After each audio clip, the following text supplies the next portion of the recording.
Hello family, welcome back to my YouTube channel. So I hope ಎಲ್ಲರೂ ಚೆನ್ನಾಗಿದ್ದೀರಾ ಅಂತ ಭಾವಿಸ್ತೀನಿ. ನಾನು ಕೂಡ ತುಂಬಾ ಚೆನ್ನಾಗಿದ್ದೀನಿ. ಸೊ ಆಫ್ಟರ್ 3 ಡೇಸ್ ಆದಮೇಲೆ ಅದೇ ಇವತ್ತು ಸ್ಕೂಲ್ಗೆ ಹೋದ್ಲು ಪಾಪ. ಬಿಕಾಸ್ ಒಂದಿನ ಶೂಟಿಂಗ್ ಇತ್ತು. ಫುಲ್ಲು ನೈಟು ಬರೋಷ್ಟರಲ್ಲಿ 12 ಗಂಟೆ ಆಗೋಯಿತು. ಮಳೆ ಅಂದರೆ ಮಳೆ, ಹಾಗಾಗಿ ಕೋಲ್ಡು, ಕಾಫು, ಜ್ವರ ಎಲ್ಲನೂ ಬಂದಿತ್ತು. ಸೊ ಇವತ್ತು ಕಳಿಸಿದ್ದೀನಿ. ಸ್ವಲ್ಪ ಕಡಿಮೆ ಆಗಿತ್ತು, ಫೀವರು ನೆಗಡಿ ಏನಿರಲಿಲ್ಲ, ಸ್ವಲ್ಪ ಕಾಫಿತ್ತು. ಸೊ ಮನೇಲಿದ್ದರೆ ಸುಮ್ಮನೆ ಸೋಂಬೇರಿ ಬೀಳ್ತಾಳೆ, ಮೊಬೈಲ್ ನೋಡ್ತಾಳೆ, ಟಿ ವಿ ನೋಡ್ತಾಳೆ. ಹಾಗಾಗಿ ಅಲ್ಲೂ ಕುತ್ಕೊಂಡು ಇರೋದೇ ಅಲ್ವಾ ಅಂತ ಹೇಳ್ಬಿಟ್ಟು ಕಳಿಸಿದ್ದೀನಿ. ಹೋಗಿದ್ದಾಳೆ. ಈಗ ಟೈಮ್ ಆಲ್ರೆಡಿ 2:15 ಆಗಿದೆ. ಸೊ ಇವತ್ತು ಅಡುಗೆಗೆ ರಸಮ್ಮು ಮತ್ತು ರೈಸ್ ಮಾಡಿದ್ದೀನಿ. ಅವಳಿಗೂ ಕೆಮ್ಮೆಲ್ಲ ಇತ್ತಲ್ವ, ಸೊ ಪೆಪ್ಪರೆಲ್ಲ ಹಾಕಿ ರಸಮ್ ಮಾಡಿದ್ದೀನಿ. ಚಿಪ್ಸ್ ಕೂಡ ಇದೆ ನಂಚ್ಕೊಳ್ಳೋಕ್ಕೆ. ಸೊ ಇನ್ನೂ 10 ದಿನ ಕರ್ಕೊಂಬರೋಕ್ಕೆ ಹೋಗಬೇಕು. ನಾನು ಊಟ ಮಾಡ್ಕೊಂಡು ಹೋಗೋಣ ಅಂತ ಹೇಳ್ಬಿಟ್ಟು ಈಗ ಅನ್ನಕ್ಕೆ ಇಟ್ಟಿದ್ದೀನಿ. ಇವತ್ತು ಫೀಸ್ ಕೂಡ ಪೇ ಮಾಡಬೇಕು. 60% ಪೇ ಮಾಡಿದ್ದೀವಿ. ಸೊ ಇನ್ನೂ 40% ಇದೆ. ಮೊನ್ನೆ ಎಕ್ಸಾಮ್ ಬರಬೇಕಾದ್ರೆ ಆಲ್ ಟಿಕೆಟ್ ಕೂಡ ಕೊಟ್ಟಿಲ್ಲ, ಬಿಕಾಸ್ ಪೇ ಮಾಡಿಲ್ಲ ಅಂತ ಹೇಳ್ಬಿಟ್ಟು. ಸೊ ಪ್ರತಿದಿನ ಮಗು ಅಲ್ಲೇ ಓದುತ್ತೆ, ಟಿಲ್ ಮಾರ್ಚ್ ತನಕ ಟೈಮ್ ಇರುತ್ತೆ ಕಟ್ಟಲಿಕ್ಕೆ. ಎಷ್ಟು ಟಾರ್ಚರ್ ಕೊಡ್ತಾರೆ ಈ ಸ್ಕೂಲವರು ಅಂದರೆ ಗೈಸ್. ಸೊ ಇವತ್ತು ಫೋನ್ ಮಾಡಿರ್ತಾರೆ, ನಾಳೆ ಫೀಸು ಕಟ್ಟಬೇಕು ಅಂತ ಒಂದು ಟೈಮ್ ತೊಗೊಂಡಿರ್ತೀವಿ. 30ನೇ ತಾರೀಕು ಕಟ್ತೀವಿ, ಇಲ್ಲ 25ನೇ ತಾರೀಕು ಕಟ್ತೀವಿ ಅಂತ. ನಮಗೂ ಮಗು ಓದ್ತಾ ಇದೆ, ನಮಗೂ ಮಗುಗೆ ಫೀಸ್ ಕಟ್ಟಬೇಕಂತ ಜ್ಞಾನ ಇರುತ್ತಲ್ವ. ಸೊ ಪ್ರತಿದಿನ ಹೇಳಿದ್ರು ಪ್ರತಿದಿನ ಟಾರ್ಚರ್ ಅಂದರೆ ಟಾರ್ಚರು. ಪೇ ಮಾಡಿಲ್ಲ, ಇವತ್ತು 30, ನಾಳೆ 2 ಪೇ ಮಾಡಿ ಅಂತ ಅಷ್ಟು ಟಾರ್ಚರ್ ಕೊಡ್ತಾರೆ. ಇವತ್ತು ಪೇ ಮಾಡಲಿಲ್ಲಲ್ಲ, ಅದಕ್ಕೆ ಅವರು ಕ್ಲಾಸ್ ಟೀಚರ್ ಫೋನ್ ಮಾಡಿದ್ರು. ನನಗೆ ಭಯ ಆಯಿತು, ಏನಕ್ಕಪ್ಪ ಕ್ಲಾಸ್ ಟೀಚರ್ ಫೋನ್ ಮಾಡಿದರೆ ಏನಾದರೂ ವಾಮಿಟ್ ಮಾಡ್ಕೊಂಡ್ಲ, ಬಿಕಾಸ್ ಹುಷಾರು ಬೇರೆ ಇರಲಿಲ್ವಲ್ಲ ಅವಳಿಗೆ, ಗಿಮಿಟ್ ಮಾಡ್ಕೊಂಡ್ಲ ಏನು ಅಂತ. ನಾನು ಅರ್ಜೆಂಟಲ್ಲಿ ಫೋನ್ ಎತ್ತಿದ್ರೆ ಏನೋ ಕೆಲಸ ಮಾಡೋದು ಬಿಟ್ಟು ಏನಕ್ಕೆ ಮಾಡಿದ್ದಾರೆ, ಫೀಸ್ಗೆ ಮಾಡಿದ್ದಾರೆ. ಸೊ ಇವತ್ತು ಸ್ಯಾಟರ್ಡೆ ಒಳಗಡೆ ಕಟ್ಟಿಲ್ಲ ಅಂದರೆ ಮಂಡೆಯಿಂದ ಸ್ಕೂಲ್ಗೆ ಕಳಿಸ್ಬಾರ್ದಂತೆ, ಪೇ ಮಾಡಿಲ್ಲ ಅಂತ ಹೇಳಿದ್ರೆ. ಸೊ ಅದಕ್ಕೆ ಇವತ್ತು ಕಟ್ಬಿಟ್ಟು ಸ್ವಲ್ಪ ಮಾತಾಡ್ಕೊಂಬರೋಣ ಅಂತ ಹೇಳ್ಬಿಟ್ಟು ಬೇಗನೆ ಹೋಗ್ತೀನಿ. ಒಂದು 2:40ಗೆಲ್ಲ ಸ್ಕೂಲ್ ಹತ್ರ ಹೋಗಬೇಕು ಗೈಸ್. ಇನ್ನು ಮಾರ್ಚ್ ತನಕ ಟೈಮ್ ಇದೆ, ಕಟ್ತೀವಿ ಅಲ್ವಾ. ಬಿಕಾಸ್ 1ನೇ ಕ್ಲಾಸಿಂದ ಅಲ್ಲೇ ಓದ್ತಾ ಇರೋದು. ಯಾವ ವರ್ಷವೂ ಈ ಥರ ಫೀಸು ಇದು ಮಾಡಲಿಲ್ಲ. ನನ್ನ ಅಕೌಂಟು ಸ್ವಲ್ಪ ಪ್ರಾಬ್ಲಮ್ ಆಗಿತ್ತು, ಅಂದರೆ ಏನೋ ಸ್ಟ್ರಕ್ ಆಗಿಬಿಟ್ಟಿದ್ದು, ಟ್ರಾನ್ಸಾಕ್ಷನ್ ಎಲ್ಲ ಜಾಸ್ತಿಯಾಗಿ. ಹಾಗಾಗಿ ಸ್ವಲ್ಪ ಟೈಮ್ ಡಿಲೇ ಆಯಿತು ಅಂತ ಹೇಳ್ಬಿಟ್ಟು ಇವರು ಈ ಥರ ಮಾತಾಡ್ತಾರೆ ನೋಡಿ. ಎಂಥ ಪ್ರಿನ್ಸಿಪಲು, ಎಂಥ ಸ್ಕೂಲು. ಹೋಗ್ತಾ ಇರೋದು ನಾರಾಯಣ ಸ್ಕೂಲ್ಗೆ. ಇಷ್ಟೊಂದು ಟಾರ್ಚರ್ ಕೊಟ್ಟರೆ ನಿಜವಾಗ್ಲೂ ಓದೋದ್ರಲ್ಲೂ ಟಾರ್ಚರು, ಫೀಸ್ ಪೇಮೆಂಟಲ್ಲೂ ಟಾರ್ಚರ್, ಅಷ್ಟು ಟಾರ್ಚರ್ ಕೊಟ್ಬಿಟ್ರು. ಸೊ ಈ ವರ್ಷ ಓದಿಸ್ಬಿಟ್ಟು ನೆಕ್ಸ್ಟ್ ಇಯರ್ ಚೇಂಜ್ ಮಾಡೋಣ ಅಂತ ಅಂದ್ಕೊಂಡಿದ್ದೀವಿ ಗೈಸ್. ಸೊ ಇವಾಗ ಸ್ಕೂಲ್ ಹತ್ರ ಹೋಗ್ಬಿಟ್ಟು ಫೀಸ್ ಪೇ ಮಾಡಿಬಿಟ್ಟು ಆಮೇಲೆ ಮಾತಾಡ್ತೀನಿ. ಚೆನ್ನಾಯಿತು ಗೈಸ್, ಡೈಲಿ ಬರ್ತಾರೆ ವಾರ ಎಲ್ಲ ಕಡೆ ಮಾರ್ಕೊಂಡು ಲಾಸ್ಟಾಗಿ ಬರೋದು. ಲಾಸ್ಟಲ್ಲಿ ಇಲ್ಲ, ಮನೆಯಿಂದ ಬರ್ತಾವೆ ಅಷ್ಟೇ. ಹೌದಾ? ಯಾಕೆ ಇವತ್ತು ಲೇಟು? ಏನು ಖಾಲಿ ಆಗಿಲ್ಲ. ನಿಂಬೆಹಣ್ಣು ಹೆಂಗೆ?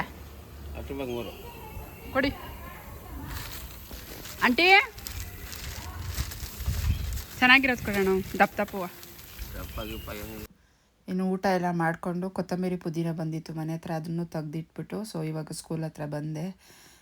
ಬಿಕಾಸ್ ನನ್ನ ಅಕೌಂಟ್ ಪ್ರಾಬ್ಲಮ್ ಇತ್ತಲ್ವಾ, ಸೊ ಹಾಗಾಗಿ ತಂಗಿಗೆ ಕಳಿಸಿದ್ದೆ ಅಮೌಂಟು.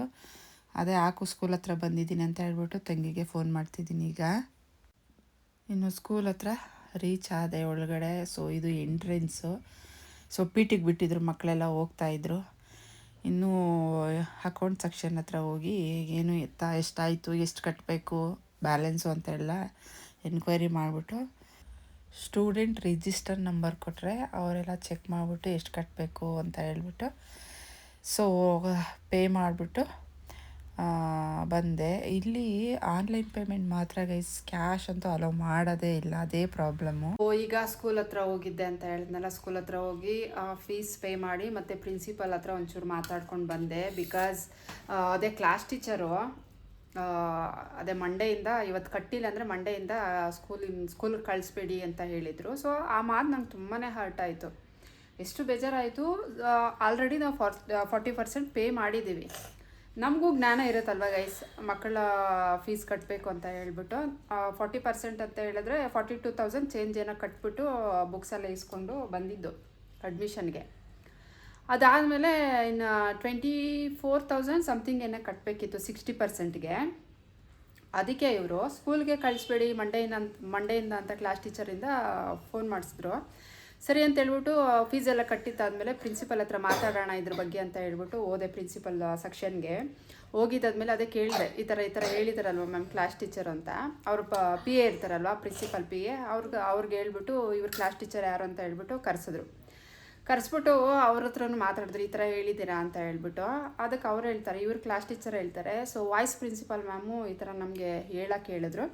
ಹಾಗಾಗಿ ನಾನು ಫೋನ್ ಮಾಡಿದೆ, ಬಿಕಾಸ್ ಲಾಸ್ಟ್ ವೀಕಿಂದ ಹೇಳ್ಕೊಂಡು ಬರ್ತಾ ಇದ್ದೀನಿ ಇವ್ರಿಗೆ ಕಟ್ಟಿ ಅಂತ ಹೇಳ್ಬಿಟ್ಟು ಕಟ್ಟೇ ಇರಲಿಲ್ಲ.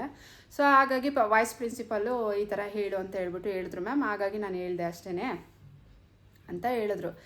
ಸರಿ, ಅದಕ್ಕೆ ನಾನು ಹೇಳಿದೆ, ನನ್ನ ಅಕೌಂಟು ಸ್ವಲ್ಪ ಟ್ರಾನ್ಸಾಕ್ಷನ್ ಜಾಸ್ತಿಯಾಗಿ ಪ್ರಾಬ್ಲಮ್ ಆಗಿತ್ತು, ಹಾಗಾಗಿ ವರ್ಕೇ ಆಗ್ತಾ ಇರಲಿಲ್ಲ. ಅವರು ಕ್ಯಾಶ್ ತೊಗೊಳ್ಳೋದೇ ಇಲ್ಲ, ಆನ್ಲೈನ್ ಟ್ರಾನ್ಸಾಕ್ಷನ್ ಮಾತ್ರ ತೊಗೊಳ್ಳೋದು. ಅಕೌಂಟ್ ಪ್ರಾಬ್ಲಮಿಂದ ಸ್ವಲ್ಪ ಡಿಲೇ ಆಯಿತು. ಅದಕ್ಕೆ ಇವರು ಕ್ಲಾಸ್ಗೆ ಬರಬೇಡಿ ಅಂತ ಹೇಳಿದ್ರು ಅಂತ ಹೇಳ್ಬಿಟ್ಟು ಸ್ವಲ್ಪ ಮಾತಾಡ್ಕೊಂಡು ಬಂದೆ.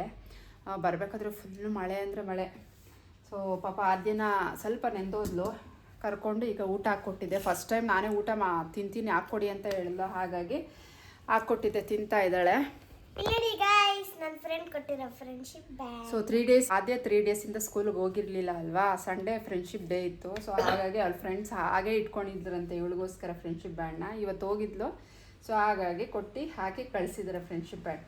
ಒಂದು ಗ್ರೀನ್ ಕಲರು, ಒಂದು ರೆಡ್ ಕಲರು. ಗ್ರೀನ್ ಕಲರಲ್ಲಿ ಏನು ಬರ್ತಿದೆ ಅಂದರೆ ಫ್ರೆಂಡ್, ಬರೀ ಫ್ರೆಂಡ್ ಅಂತ ಬರ್ತಿದೆ. ಆ್ಯಂಡ್ ರೆಡ್ ಕಲರಲ್ಲಿ ಬೆಸ್ಟ್ ಫ್ರೆಂಡ್ ಫಾರ್ ಎವರ್ ಅಂತ ಬರ್ತಿದೆ. ಓಕೆ,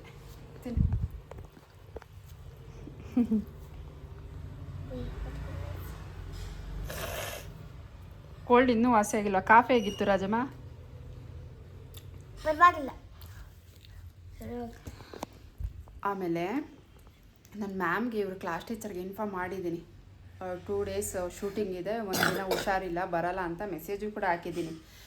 ಇವತ್ತು ಮ್ಯಾಥ್ಸು ಟೆಸ್ಟ್ ಕೊಟ್ಟಿದ್ದಾರಂತೆ, ST ಕೊಟ್ಟಿದ್ದಾರಂತೆ. ನಾನು ಹೇಳ್ತೀನಿ, ಇವತ್ತು ಮ್ಯಾಥ್ಸು ST ಕೊಟ್ಟಿದ್ರು. ನಾನು 3 ದಿವಸದಿಂದ ಆಬ್ಸೆಂಟ್ ಆಗಿದ್ದೆ.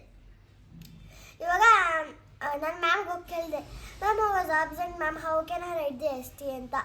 ಅವ್ರು ಏನು ಹೇಳಿದ್ರು, whatever you know you can write ಅಂದರು. ಅಂದರೆ ನಿನಗೇನು ಗೊತ್ತೋ ಅದೇನು ಬರೀ ಅಂದರು.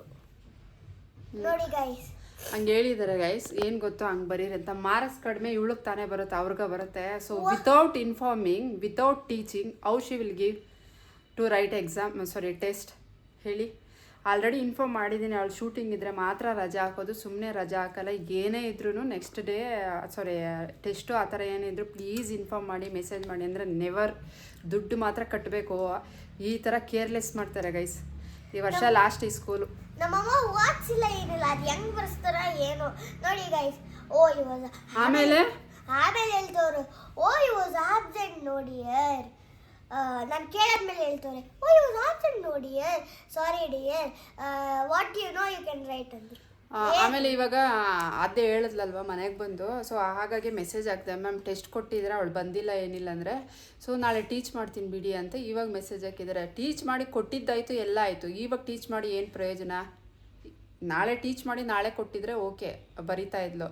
So without informing, without teaching ಹೇಗೆ ಅವರು ಟೆಸ್ಟ್ ಕೊಡ್ತಾರೆ, ಹೇಗೆ ಕಂಡಕ್ಟ್ ಮಾಡ್ತಾರೆ ಹೇಳಿ ನೋಡೋಣ. ಯಪ್ಪ ಸ್ವಾಮಿ, ನಮಗಂತೂ ಈ ವರ್ಷ ತುಂಬ ಇದು ಇರಿಟೇಷನ್ ಆಗಿಬಿಟ್ಟಿದೆ. ಅಟ್ಲೀಸ್ಟ್ ಅವರು ಒಂದು ಮೆಸೇಜ್ ಹಾಕಿಲ್ಲ ಅಮ್ಮನಿಗೆ. ಹೇಳಕತ್ತಾನೆ, ಮ್ಯಾಮ್ ಈ ಥರ ಓದಿಸಿ. ನಾನು ಯಾರಾದರೂ ಬೇರೆ ಫ್ರೆಂಡ್ಸ್ ಹತ್ರ ಅಟ್ಲೀಸ್ಟ್ ಕಲೆಕ್ಟ್ ಮಾಡಿಕೊಂಡು ವಾಟ್ಸಪ್ಪಲ್ಲಿ ನಾನು ಟೀಚ್ ಮಾಡಿ ಕಳಿಸ್ತಿದ್ದೆ. ಆ್ಯಕ್ಚುಲಿ ನನ್ನ ಹತ್ರ ಬುಕ್ ಇತ್ತು. ಅವ್ರು ಮುಂಚೆನೇ ಹೇಳಿದ್ರೆ, ಶೂಟಿಂಗ್ ಹೋಗೋಕ್ಕಿಂತ ಮುಂಚೆನೇ ಹೇಳಿದ್ದಿದ್ರೆ ನಾವು ಶೂಟಿಂಗ್ ಬುಕ್ ಎತ್ಕೊಂಡು ಹೋಗಿ ಓದ್ಬೋದಾಗಿತ್ತಲ್ವಾ.